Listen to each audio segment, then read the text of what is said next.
ഈ സാംസ്കാരിക സംഗമ വേദിയിൽ ആദരിക്കുന്നു. ഈ ആദരവ് സ്വീകരിക്കുന്നതിനായി ആ മഹതിയെ ഞാൻ ക്ഷണിക്കുന്നു.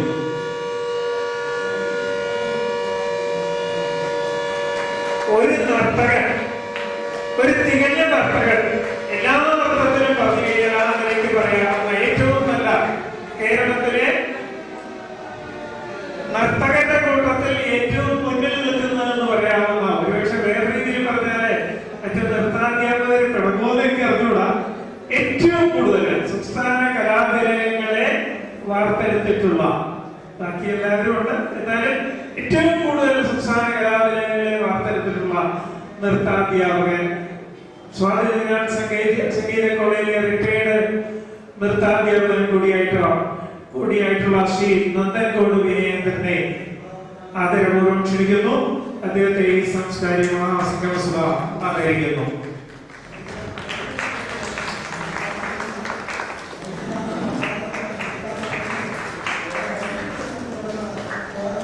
കഥകളി രംഗത്ത് മുതിർന്ന തലമുറയിലുള്ളവരെ നമ്മൾ ആദരിച്ചു. രണ്ടാം തലമുറയിലെ വളരെ ശ്രദ്ധേയനായ നടനും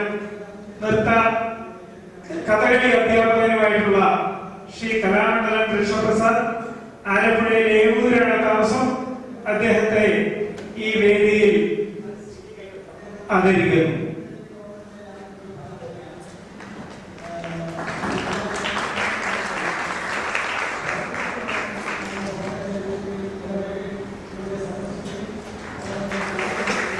ഭവാനി ചേച്ചിയും അതുപോലെ മോഹനസ്മൃതി ചേച്ചിയും കലശേച്ചിയൊക്കെ കഴിഞ്ഞാല് അടുത്ത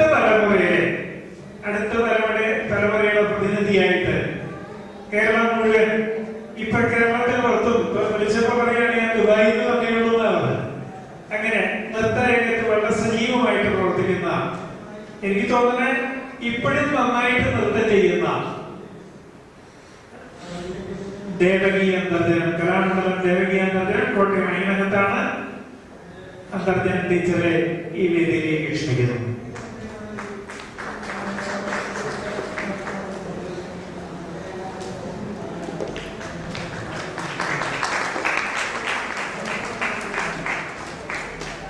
അതിന്റെ അടുത്ത തലമുറയിൽ എന്ന് വേണമെങ്കിൽ പറയാം, അല്പം കൂടി പ്രായം കൊണ്ട് കീഴോട്ട് വന്നിട്ടുള്ള ഈ സമയത്ത് കുച്ചിപ്പുടി നൃത്തരംഗത്തിലെ, നേരത്തെ കുച്ചിപ്പുടി നൃത്തരംഗത്തിലെ മുതിർന്ന മോഹൻലാൽ ടീച്ചറെ ആദരിച്ചെങ്കിലും കുച്ചിപ്പുടി നൃത്തരംഗത്ത് വളരെ ശ്രദ്ധേയമായ രീതിയിൽ പ്രവർത്തിച്ചു വരുന്ന നൃത്താധ്യാപിക, നർത്തകി. അത് മാത്രമല്ല, ആ ടീച്ചറുടെ അച്ഛൻ കണ്ണൂർ ബാലകൃഷ്ണൻ, അദ്ദേഹം ഇവിടെയുണ്ട്. കണ്ണൂർ ജില്ലയിലെ ഏറ്റവും പ്രമുഖനായ നൃത്താധ്യാപകനാണ്. അദ്ദേഹത്തിന്റെ ഭാര്യ മനോരമ ബാലകൃഷ്ണൻ ടീച്ചർ ഇവിടെയുണ്ട്. ആ ടീച്ചർ കണ്ണൂർ ജില്ലയിലെ ഏറ്റവും ശ്രദ്ധേയയായ നൃത്താധ്യാപികയാണ്. കണ്ണൂർ ബാലകൃഷ്ണന്റെയും മനോരമ ടീച്ചറുടെയും പുത്രിയായിട്ടുള്ള ഷീല സുന്ദർരാജിനെ ഈ വേദിയിൽ ആദരിക്കുന്നു. കണ്ണൂരിൽ നിന്ന് എറണാകുളത്ത് കുടിയേറിയിട്ട് എറണാകുളത്ത് വളരെ പ്രശസ്തമായ നിലയില് നൂറുകണക്കിന് വിദ്യാർത്ഥികളെ നൂറുകണക്കിന് വിദ്യാർത്ഥികളെ അഭ്യസിപ്പിക്കുന്ന 6-7 സ്ഥാപനമൊക്കെ നടന്നിട്ടുണ്ടാവുക. അങ്ങനെയൊക്കെയുള്ള വളരെ ശ്രദ്ധേയമായ നിലയിൽ മുന്നോട്ട് വന്നിട്ടുള്ള ശ്രീമതി അനിതാകൃഷ്ണൻ മോഹൻലാൽ ടീച്ചറുടെ ശിഷ്യ പരമ്പരയിൽ പെട്ട ഒരാളും കൂടിയാണ്. ടീച്ചറെ ഇവിടെ വേദിയിൽ ആദരിക്കുന്നു.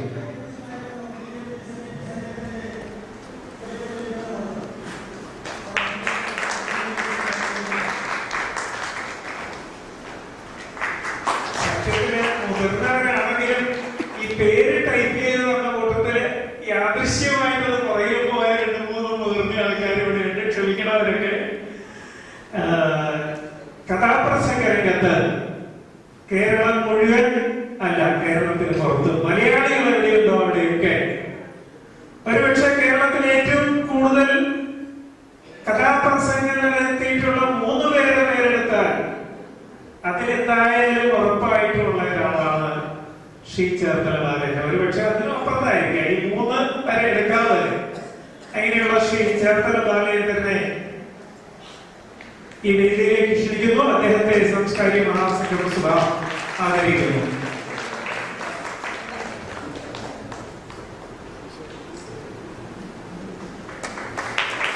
ഒരു 10-20 കൊല്ലം മുമ്പ് ആ അറന്മുളയിൽ പോയി ഒരു ചെറിയ നൃത്ത വിദ്യാലയത്തിന്റെ വാർഷിക സമ്മേളനത്തിൽ അത് ഉദ്ഘാടകനായിട്ടോ അധ്യക്ഷനായിട്ടൊക്കെയാണ് ഞാൻ പോയത്. അതവിടെ കുറച്ച് കുട്ടികൾ മാത്രം ഉണ്ടായിരുന്ന ഒരു 100-200 കുട്ടികളുള്ള ഒരു നൃത്ത വിദ്യാലയം, ചിലക്ക ഡാൻസ് അക്കാദമി. ഇന്ന് കേരളത്തിൽ പല ഭാഗത്തും, കേരളത്തിന് പുറത്തും, അതുപോലെ ടീച്ചറുടെ പ്രവർത്തനം ഇന്ത്യക്ക് പുറത്തും ഇപ്പൊ ക്ലാസ് ഉണ്ടെന്ന് തന്നെയാണ് പറഞ്ഞത്. അങ്ങനെ വലിയൊരു പ്രസ്ഥാനമായി പടർന്നു നയിച്ചുകൊണ്ടിരിക്കുന്ന ചിലങ്ക ഡാൻസ് സ്കൂളിന്റെ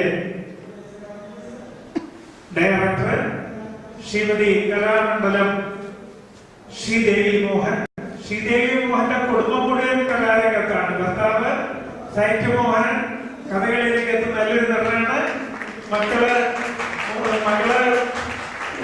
ശാസ്ത്രീയ സംഗീത രംഗത്ത് കേരളം 1ാം റാങ്കോടുകൂടി ജയിച്ചു വന്ന ആളാണ്. അങ്ങനെ എല്ലാ നിലയ്ക്കും ശ്രദ്ധേയമായിട്ടുള്ള നിലയ്ക്ക് ഉള്ള ശ്രീദേവി മോഹൻ. അപ്പൊ ഇന്ന് നമ്മളിങ്ങനെയുള്ള ഈ കലാകാരന്മാരെയൊക്കെ നമ്മൾ ഈ വേദിയിൽ ആദരിച്ചു. ഇനി ഇവരെയൊക്കെ അനുമോദിച്ച് സംസാരിക്കുന്നതിന് വേണ്ടിയിട്ട് ഈ ഗാന്ധി സ്മൃതി ഭവൻ ട്രസ്റ്റിന്റെ ഡയറക്ടർ ബോർഡ് മെമ്പറും ഇവിടുത്തെ നഗരസഭയിലെ ഉപാധ്യക്ഷനുമായിട്ടുള്ള ഈ ഇവിടെ നമ്മൾ പറഞ്ഞു പറഞ്ഞതിൽ ഒരു കാര്യം വിട്ടുപോയി. അതുകൂടെ പെട്ടെന്ന് ആണ് അതിന്റെ ഇടയിലുള്ള പ്രഭാഷണം, അത് കഴിഞ്ഞിട്ടാക്കാം. എന്തായാലും നമ്മുടെ ഈ തറവാട് പ്രൊജക്റ്റിലേക്ക് ഇവിടുന്ന് ഒരു നിധി സമർപ്പണം ഇന്ന് തുടങ്ങാമെന്ന് വെച്ചിട്ടുണ്ട്. ആ നിധി സമർപ്പണം അത് നിർവഹിക്കുന്നതിന് വേണ്ടി ശ്രീമതി രാധാജി നായർ നമ്മുടെ ട്രസ്റ്റിന്റെ വളരെ സജീവ പ്രവർത്തകയാണ്. അതോടൊപ്പം തന്നെ സോദരി സമാജത്തിന്റെ പ്രസിഡന്റാണ്. ആ രാധ ടീച്ചറെ, രാധ ചേച്ചിയെ ഞാൻ ഇങ്ങോട്ട് ക്ഷണിക്കുന്നു. ആ രാധ ചേച്ചി ഇപ്പം ഒരു നിധി, അതിന്റെ ഒരു ഭാഗം അത് നമ്മുടെ രാജേട്ടനെ ഏൽപ്പിക്കും. രാജേട്ടൻ ഈ ട്രസ്റ്റിന്റെ പ്രതിനിധിയായിട്ട് ശ്രീ രാധാകൃഷ്ണനെ അത് ഏൽപ്പിക്കും.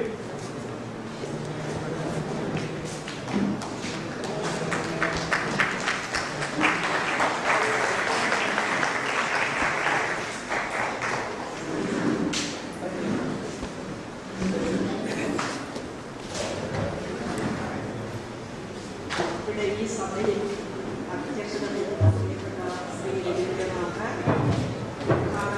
ബഹുമാനപ്പെട്ട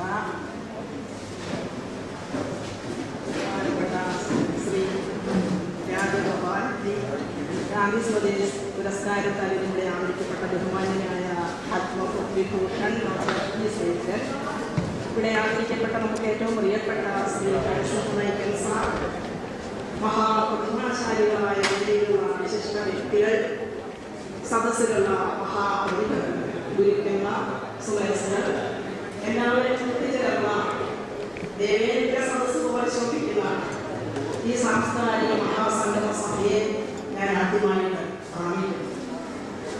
മഹാവ്യക്തിത്വത്തിനുടമയായ ശ്രീ രാജേട്ടനും ശ്രീ ശ്രീധരൻ സാറിന്റെ പ്രഭുചര്യയുടെ വേദിയിൽ നല്ലൊരു കാര്യത്തിന് തുടക്കക്കാരിയായ അവസരം തന്നത് എന്റെ സുഗമമായി ഞാൻ കാണുന്നു. ഗാന്ധിഭവൻ തറവാട് പദ്ധതിയുടെ നിധിയിലേക്ക് ആദ്യ സംഭാവന നൽകി ഞാൻ ഈ കാര്യത്തിൽ തുടക്കക്കാരിയാകണമെന്ന് എന്നോട് ആവശ്യപ്പെട്ടപ്പോൾ അതിന് മറ്റൊരാളെ കണ്ടുപിടിക്കാൻ പലർക്കും ആവശ്യപ്പെട്ടതാണ്. ചേച്ചി തന്നെ അക്കാര്യം നിർദ്ദേശിച്ചാൽ മതിയെന്ന് ശ്രീ രവീന്ദ്രനാഥ് സ്നേഹപൂർവ്വം നിർബന്ധിച്ചപ്പോൾ ആ ആത്മാർത്ഥതയുടെ മുമ്പിൽ ഒഴിഞ്ഞുമാറാൻ എനിക്ക് കഴിയാതെയായി. അങ്ങനെയാണ് ഒരു റിട്ടയർ അധ്യാപികയായ ഞാൻ ഈ സാഹസത്തിന് തുനിഞ്ഞത്. അഡ്വക്കേറ്റ് വി വി സത്യൻ അവരുടെ ആശംസാ സന്ദേശത്തിന് ക്ഷണിക്കുന്നു. എനിക്ക് പിന്നിലിരിക്കുകയാണ്.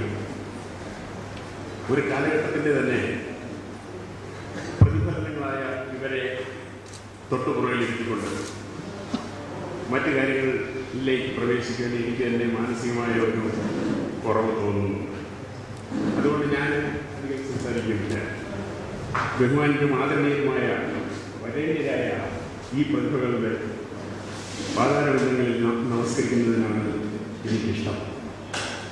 വളരെ വ്യക്തമായി വൈക്കത്തിൻ്റെ പാരമ്പര്യത്തിൽ ഊന്നു നിന്നുകൊണ്ട് വൈക്കത്ത് 4 പ്രാവശ്യം വരാനിടയായ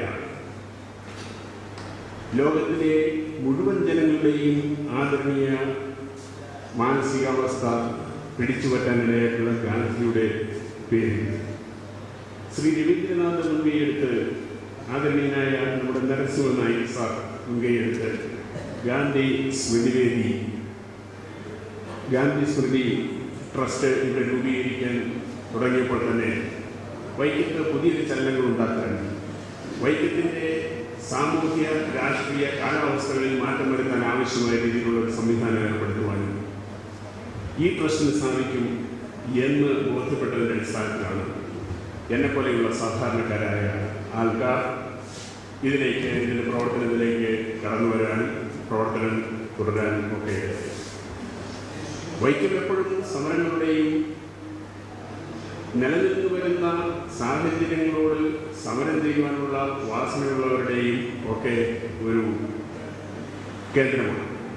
അങ്ങനെയുള്ള സ്ഥലത്ത് കാലം ഇത്രയും പുരോഗമിച്ചപ്പോൾ അതിനൊക്കെ മാറിയ സഹിഷ്ണുത മനോഭാവത്തോടുകൂടി കാര്യങ്ങൾ വീക്ഷിക്കുകയും പുരോഗമനാത്മകമായ നിലപാടുകൾ സ്വീകരിക്കുകയും ജനങ്ങൾക്ക് എല്ലാവർക്കും ഉൾക്കൊള്ളാൻ ആകുന്ന രീതിയിലുള്ള പ്രവർത്തന പദ്ധതികൾ തയ്യാറാക്കുന്നതിനും ആവശ്യമായ നടപടികൾ സ്വീകരിക്കുവാൻ വൈക്കംകാർക്ക് ബാധ്യതയുണ്ട് എന്ന തിരിച്ചറിവിലാണ് ഗാന്ധി ട്രസ്റ്റിൻ്റെ പേരിൽ ഇവിടെ ഒരു വലിയ ഭവനം കോടിക്കണക്കിന് രൂപ മുതൽ മുടക്കി സാധാരണക്കാരായ ആൾക്കാർക്കും പാവപ്പെട്ടവർക്കും സമൂഹത്തിൽ നിന്ന് പുറന്തള്ളാനിടയിലുള്ള വയോവൃദ്ധരായ ആൾക്കാർക്കുമൊക്കെ കയറി നിൽക്കുവാൻ ആവശ്യമായ ഒരു കേന്ദ്രം പണിയണം എന്ന് ശ്രീ രവീന്ദ്രനാഥ് മുൻകൈയെടുത്ത് തീരുമാനിച്ചു. അതിനാവശ്യമായ സാമ്പത്തിക നിധിയുടെ ഔപചാരികമായ ഉദ്ഘാടനമാണ് ഞങ്ങളുടെ അംഗം കൂടിയായ ടീച്ചർ ഇവിടെ നിർവഹിച്ചത്. ആ മഹാമനസ്കതയ്ക്ക് മുൻപിൽ ഞാൻ തലവഹിക്കുക. വളരെ വ്യക്തമായ പരിനാളുകളിൽ വളരെ പുരോഗമനമായ സഹിഷ്ണുതയിലും അഹിംസയിലും ഊന്നിയ പ്രവർത്തന പരിപാടികളിലൂടെ ഈ ട്രസ്റ്റ് മുന്നോട്ട് പോകുന്നത്. ജീവിതത്തിൻ്റെ വിവിധ ഘടനകളിൽ നിന്ന് വന്നു ചേർന്ന വ്യക്തികളാണ് ഈ ട്രസ്റ്റ്. പരസ്പരം അവർ പ്രവർത്തിക്കുന്ന മേഖലകൾ തമ്മിൽ ഒരു ബന്ധവുമില്ലാതിരുന്നിട്ടും ഈ കോറിഡോറിൽ എത്തിച്ചേരുമ്പോൾ എല്ലാവരും ഒന്നു ചേർന്ന് തോളിൽ കൈയിട്ട് മറ്റ് താല്പര്യങ്ങൾ മാറ്റിവെച്ചുകൊണ്ട് പ്രവർത്തിക്കുന്ന സാഹചര്യമാണുള്ളത്. ഇത് വൈക്കത്തിൻ്റെ ഭാഗതയെ മാറ്റിക്കൊടുക്കും എന്ന പ്രതീക്ഷയാണ് നിങ്ങൾക്കുള്ളത്. എല്ലാവർക്കും അഭിവാദ്യങ്ങൾ അർപ്പിച്ചുകൊണ്ട് ഞാൻ റേഡിയോ വാക്കുകൾ അവസാനിപ്പിക്കുന്നു. നമ്മുടെ ഈ വേദിയിൽ ആദരിക്കപ്പെട്ട മുതിർന്ന കലാകാരന്മാരെ അവർക്കൊരല്പ അവസരം ഈ പറഞ്ഞ നമ്മൾ 5:30 ഈ യോഗം അവസാനിക്കണം. അത് കഴിഞ്ഞാൽ 5:30 നൃത്തപരിപാടി ആരംഭിക്കും. അതിൻ്റെ ഇടയിലുള്ള 10-12 മിനിറ്റ് ഉണ്ട്. അതിന് 1-2 മിനിറ്റ് വീതം ഏറ്റവും മുതിർന്ന കുറച്ച് ആൾക്കാർ സംസാരിക്കാൻ ആയിട്ട് അവസരം കൊടുക്കുകയാണ്. അവർ സ്വാഭാവികമായിട്ട് ഇങ്ങനെയുള്ള പരിപാടി ഞങ്ങൾ ഇവിടെ വന്നിരുന്നിട്ട് ഒന്നും പറയാതെ പോയി എന്ന് പറഞ്ഞതിന് വഴക്ക് പറഞ്ഞല്ലോ. അതിനുള്ള ഒരു താഴ്ചയ്ക്ക് വേണ്ടി നമ്മുടെ ഇതിൽ വളരെ മുതിർന്ന ശ്രീ NP രാമസ്വാമിയെ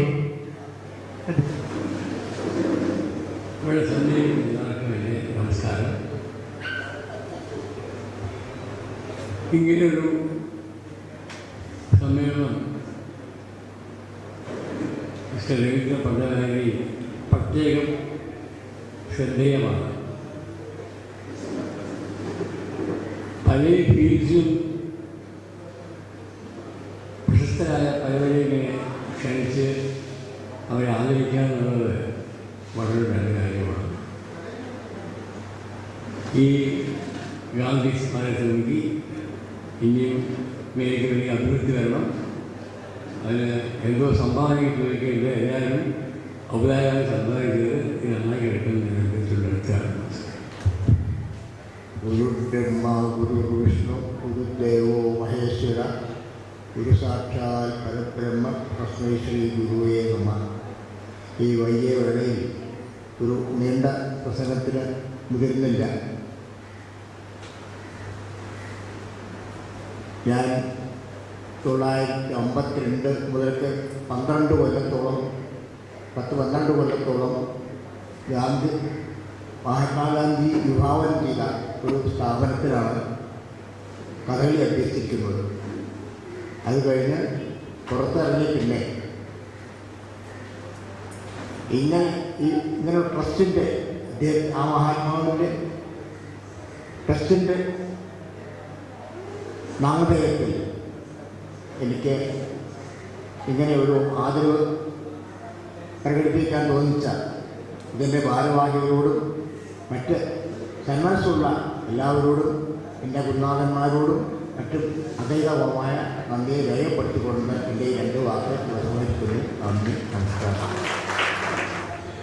ഇവിടെ ഇപ്പോൾ ഒരുപാട് പേര് കലാകാരൻ എനിക്ക് ഇതിന് അവസരം ഒരുക്കിത്തുന്ന ഈ ഭാരവാഹികളോട് എല്ലാവരോടും, പ്രത്യേകിച്ച് ശ്രീ രവീന്ദ്രനാഥനോടും എൻ്റെ നന്ദി, അഗൈതവുമായ നന്ദി, ഹൃദയം നിറഞ്ഞ നന്ദി ഞാൻ രേഖപ്പെടുത്തുന്നു. എല്ലാവർക്കും എൻ്റെ നമസ്കാരം. രംഗത്തും വേദിയിലിരിക്കുന്ന മഹാത്മാക്കളെ, ഗുരുക്കന്മാരെ, എനിക്ക് ചെറിയ വയസ്സാണെന്നാണ് മിസ്റ്റർ രവീന്ദ്രനാഥ് പറഞ്ഞത്. പക്ഷേ എനിക്ക് 88 വയസ്സായി.